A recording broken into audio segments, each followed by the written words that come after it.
तो आज हम डिस्कस करेंगे कि बैगन मास कैसे देना है। और बैगन मास क्यों इम्पोर्टेंट है? क्योंकि इससे हम टाइम बीइंग के लिए बच्चे को रिससिटेट कर सकते हैं। अगर आप अकेले भी हैं और किसी को इंट्यूबेशन नहीं भी आता तो भी वो बैगन मास देके बच्चे को रिवाइव कर सकते हैं।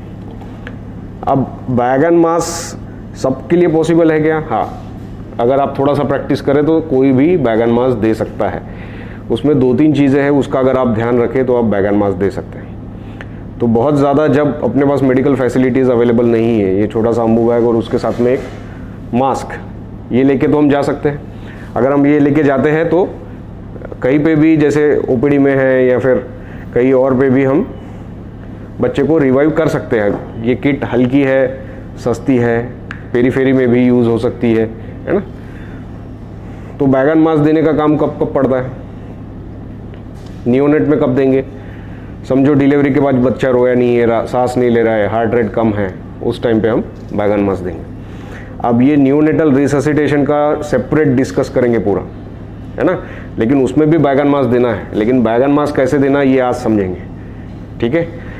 ये नियोनेट में हो गया, अगर वो सांस नहीं ले रहा है, अपनिया में चला गया है, तो ऐसे स्थिति में हम उनको बैगन मास देंगे। और किसको देंगे बैगन मास? पीडियाट्रिक में कोई बच्चा सेप्टिक शॉक में चला गया, कार्डियो रेस्पिरेटरी अरेस्ट में चला गया है, या फिर सीएनएस लीजन है जिसके कारण से बच्चा सांस नहीं ले पा रहा है। मेनिंजाइटिस के बाद में बहुत बार कन्वल्जन्स आते हैं, कन्वल्जन्स के बाद में बच्चा सांस लेना रोक देता है।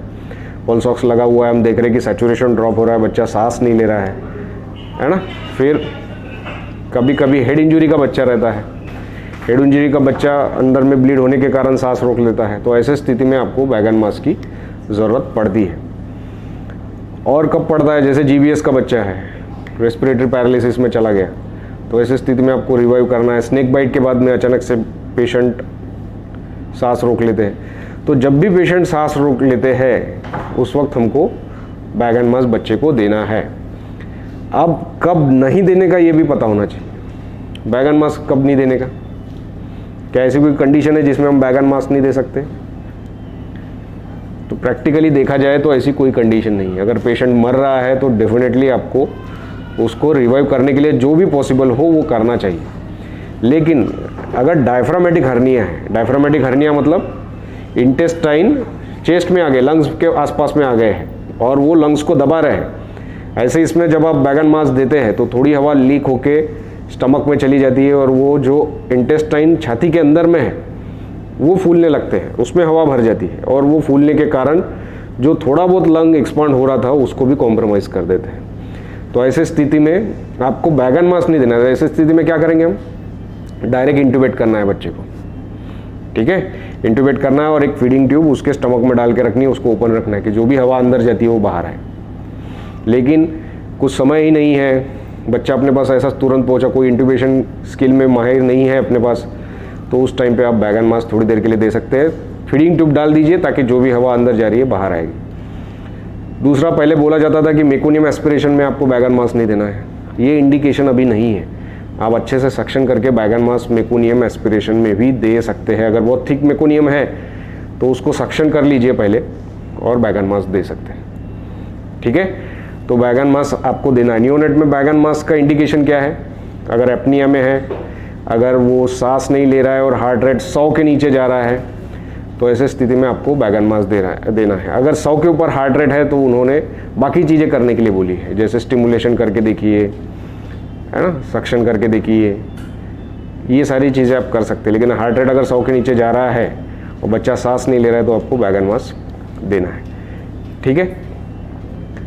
अब बैगन मास देने से पहले आपको अम्बू चेक करनी है, अम्बू बैग चेक करनी होती है। अम्बू बैग कैसे चेक करते हैं? पहले तो ये डिफ्लेट करने के बाद फिर से खुद से इन्फ्लेट होनी चाहिए, तभी आप रिससिटेट कर पाओगे। ये पॉपअप वॉल आपका फंक्शनल होना चाहिए, है ना। ये ऊपर जाना चाहिए, जब मैं इसका मुंह बंद करके इसको दबा रहा हूँ तो ये ऊपर जाना चाहिए, मतलब सिस्टम में कहीं लीक नहीं है। पॉपअप वॉल का काम क्या है, अम्बू बैग का क्या डिटेल है, ऑलरेडी हम पहले क्लास में देख चुके हैं ना, तो वो उसको अभी फिर से रिवाइज नहीं करेंगे। लेकिन ये चीज़ें आपको देखना ज़रूरी है। अगर बच्चा टर्म बेबी है, अदरवाइज ठीक है, तो स्टार्टिंग से ऑक्सीजन नहीं लगाना है आपको, है ना। लेकिन अगर अम्बू बैग करने के बाद भी सैचुरेशन ऊपर नहीं आ रहा है तो आपको यहाँ पे ऑक्सीजन कनेक्ट करना है, अगर उससे भी नहीं आता तो साथ में रिजर्वायर भी कनेक्ट करना है।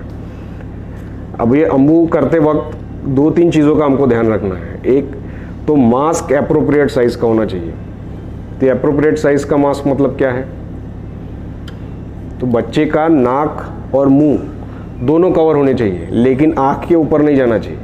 अगर आपका मास्क आँख के ऊपर जा रहा है तो आँखों को डैमेज कर सकता है, और अगर मुंह खुला रहता है या फिर वो अच्छे से सील नहीं बना पा रहा है तो फिर वहाँ से लीक होगा और आपका चेस्ट राइज नहीं होगा, बच्चे को जो ऑक्सीजन डिलीवर होना चाहिए वो नहीं जाएगा। अब ये न्यूबॉर्न में 2 साइज़ के मास्क आते हैं, इसको बोलते हैं 0 नंबर मास्क। ये प्रीमैच्योर बेबीज़ के लिए यूज़ होता है, और ये 1 नंबर का मास्क है जो टर्म बेबीज़ के लिए यूज़ होता है। बड़े बच्चों में एप्रोप्रिएट साइज़ का मास्क आपको लगा के देखना है हर बार कि नोज़ कवर हो, माउथ कवर हो, लेकिन आँखों के ऊपर नहीं जाना चाहिए और ये जॉ के नीचे नहीं आना चाहिए। जॉ के नीचे जाएगा तो आप सील ही नहीं बना पाओगे, ठीक है। तो अम्बू बैग देते वक्त सील प्रॉपर होना चाहिए, पोजीशन बराबर से होनी चाहिए, और कितना प्रेशर देंगे? जस्ट आपको इतना प्रेशर देना है कि चेस्ट राइज हो, है ना। जैसे हम नॉर्मली ब्रीदिंग करते हैं वैसे चेस्ट राइज होनी चाहिए। बहुत ज़ोर ज़ोर से देने से क्या होगा? अगर हम बहुत ज़ोर ज़ोर से देते हैं तो क्या होता है? पेशेंट हाइपर वेंटिलेट होगा। हाइपर वेंटिलेट होगा मतलब उसके लंग्स में से ज़्यादा वेंटिलेशन होने के कारण CO2 वॉश आउट हो जाएगा, मतलब उसके बॉडी का कार्बन डाइऑक्साइड कम हो जाएगा। अब ये कार्बन डाइऑक्साइड का नॉर्मल लेवल क्यों ज़रूरी है? क्योंकि कार्बन डाइऑक्साइड की जब नॉर्मल लेवल रहती है तभी हम सांस लेते हैं।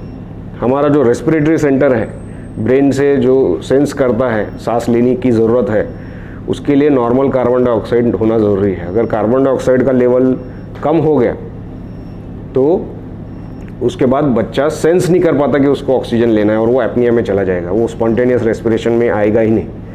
इसलिए हमको कार्बन डाइऑक्साइड को नॉर्मल मेंटेन करने के लिए नॉर्मल ब्रीदिंग करना चाहिए। अगर आप ज़ोर ज़ोर से ब्रीथ करते हो सकता है बच्चे को लंग्स में इंजरी हो जाए, उसको बैरोट्रोमा हो जाए, निमोथोरैक्स हो जाए, या फिर हो सकता है कि बहुत ज़्यादा कार्बन डाइऑक्साइड वॉश आउट होने के कारण बच्चा स्पॉन्टेनियसली रेस्पिरेशन ही ना ले। इसलिए एडिक्वेट चेस्ट राइज लेना चाहिए। अब ये कितना ब्रीदिंग लेना है वो बच्चे के एज के ऊपर डिपेंड करेगा। अडल्ट में हम 12 से 15 बार भी दे दिए तो भी सफिशिएंट है ना। थोड़े से कम बड़े बच्चे में हम 20 तक के दे सकते हैं, फिर और थोड़े बच्चे में हम 40, इन्फेंट में हम 40 बार तक के देते हैं। तो एज वाइज आपको रेस्पिरेशन देना है, कितना देना है वो सीखेंगे हम। अब प्रेशर देने के लिए यहाँ पे कुछ मॉनिटर वगैरह लगाने की ज़रूरत है क्या? नहीं, आपको सिर्फ क्या देखना है कि चेस्ट राइज बराबर से हो रहा है या नहीं, है ना। तो किसी पेशेंट में बिना किसी तकलीफ के चेस्ट राइज हो जाएगा।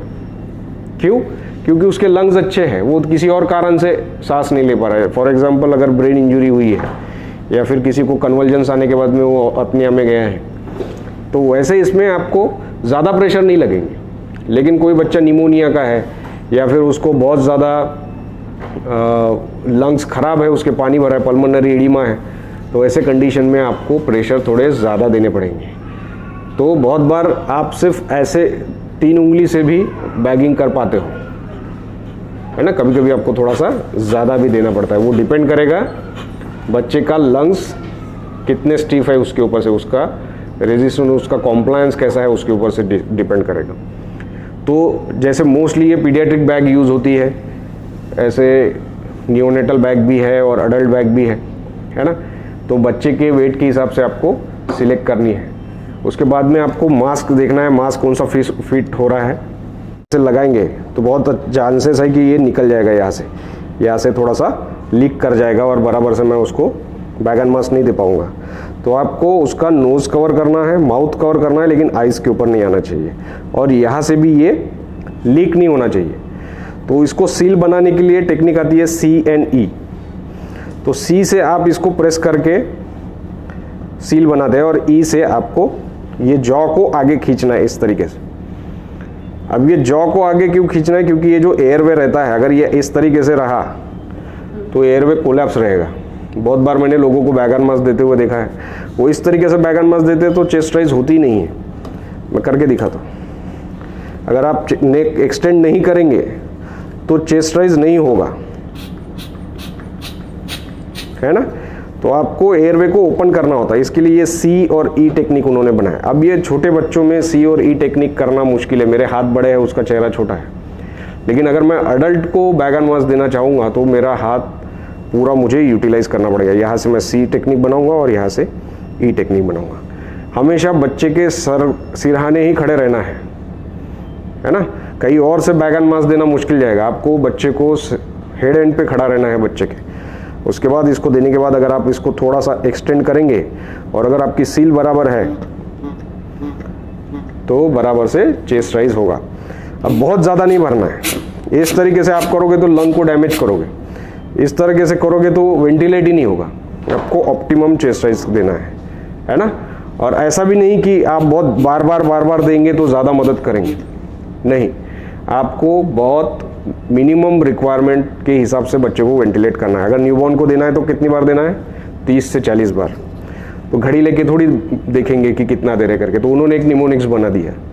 कैसे, स्क्वीज 2 3, स्क्वीज 2 3, स्क्वीज 2 3।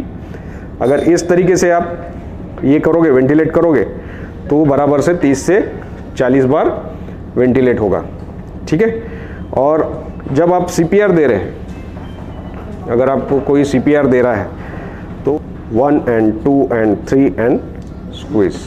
तो 2 लोग जब रहते हैं, सिस्टर रेसिटेशन दे रहे हैं तो 1 and 2 and 3 and स्क्वीज, इस तरीके से आपको वेंटिलेट करना है। तो ये कब देना है चेस्ट कॉम्प्रेशन, जब हार्ट रेट 60 के नीचे है। अगर हार्ट रेट 60 के ऊपर है लेकिन 100 के नीचे है तो आपको सिर्फ बैग एंड मास देना है। उसमें हम क्या करेंगे, स्क्वीज 2 3, स्क्वीज 2 3। अब ये करते वक्त भी आपको देखना है आपके हाथ से हैंड को, आंखों को डैमेज नहीं होना चाहिए, बच्चे को कहीं कुछ तकलीफ नहीं होनी चाहिए, और नेक भी थोड़ी सी एक्सटेंड रहनी चाहिए। नेक एक्सटेंड रहेगी तभी बच्चा वेंटिलेट होगा, अदरवाइज वेंटिलेट होगा नहीं, है ना। तो ये हो गया न्यूबॉर्न के लिए। इन्फेंट में कितनी बार देंगे ब्रीदिंग, इन्फेंट में भी हम 30 बार ही ब्रीदिंग देते हैं, है ना, 30 बार ब्रीदिंग देते हैं। लेकिन अगर CPR देना पड़ा तो कैसे देंगे, अगर एक रिससिटेटर है तो कैसे देगा, वो देगा उसको सबसे पहले 30 बार चेस्ट कॉम्प्रेशन, और 30 बार चेस्ट कॉम्प्रेशन देने के बाद में वो 2 बार उसको ब्रीदिंग देगा। 2 लोग हैं तो 15 बार चेस्ट कॉम्प्रेशन, उसके बाद में 2 बार ब्रीथ। इस तरीके से आपको वेंटिलेट करना है। अगर समझो उसका हार्ट रेट आ गया है लेकिन ब्रीदिंग नहीं ले रहा है इन्फेंट में, तो हमको देखना है स्क्वीज 2 3, स्क्वीज 2 3, इस हिसाब से ही हमको देना है, ताकि 1 मिनट में 30 बार से ज़्यादा ब्रीदिंग ना जाए, ठीक है। तो न्यूबॉर्न में हमने देखा कि ब्रीदिंग 30 to 40 टाइम्स देना है। अगर हार्ट रेट 60 और 100 के बीच में है, अगर 60 के नीचे जाता है तो हम चेस्ट कॉम्प्रेशन देंगे, उस वक्त रेशो रहेगा 3:1, है ना। इन्फेंट में हमने देखा कि अगर हार्ट रेट डीप हो रहा है, हमको चेस्ट कॉम्प्रेशन देने हैं, तो उसका रेशो रहेगा 30:2 फॉर 1 रिससिटेटर और 15:2 फॉर 2 रिससिटेटर, ठीक है। तो इस हिसाब से आपको चेस्ट कॉम्प्रेशन और बैग एंड मास देना है। अगर बड़ा बच्चा है, 1 साल के ऊपर का बच्चा है, इन्फेंट मतलब 1 साल के नीचे का, 1 साल के ऊपर का है, तो हम उसको सिर्फ 20 बार ही ब्रीथ देंगे, ठीक है। 20 बार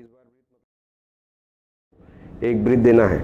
तो उसको अगर समझो चेस्ट कॉम्प्रेशन नहीं लग रहा और आपको सिर्फ बैग एंड मास दे रहा है, तो आप कैसे दोगे, 1001, 1002, 1003, 1004, 1005, 5 सेकंड के बाद में आप ब्रीथ दे रहे हो उसको, है ना।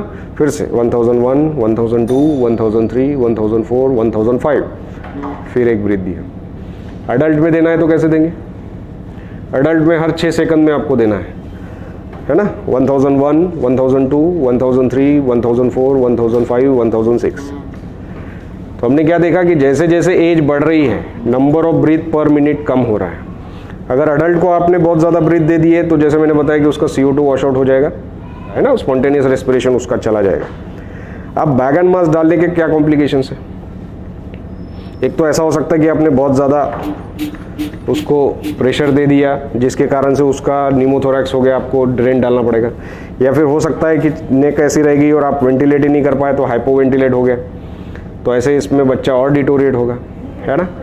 या फिर दूसरा हो सकता है कि बच्चा बहुत सारी हवा पेट में चली जाए बैग एंड मास देने के कारण, जिसके कारण स्टमक डिस्टेंड हो जाए और सांस लेने में बच्चे को दिक्कत हो, है ना। चौथा ये हो सकता है कि हाइपर वेंटिलेट होने के कारण CO2 निकल जाए और बच्चा एपनिया में ही रहे, स्पॉन्टेनियस रेस्पिरेशन ना आए। तो बैगन मास्क के भी अपने अलग कॉम्प्लिकेशंस है अगर आप बराबर से नहीं करते हो तो जो हवा हम यहाँ से दे रहे हैं बहुत बार वो लीक होके स्टमक में चली जाती है। उसको निकालने के लिए क्या करना है, फिर एक फीडिंग ट्यूब डाल के उसका एंड ओपन रखना है।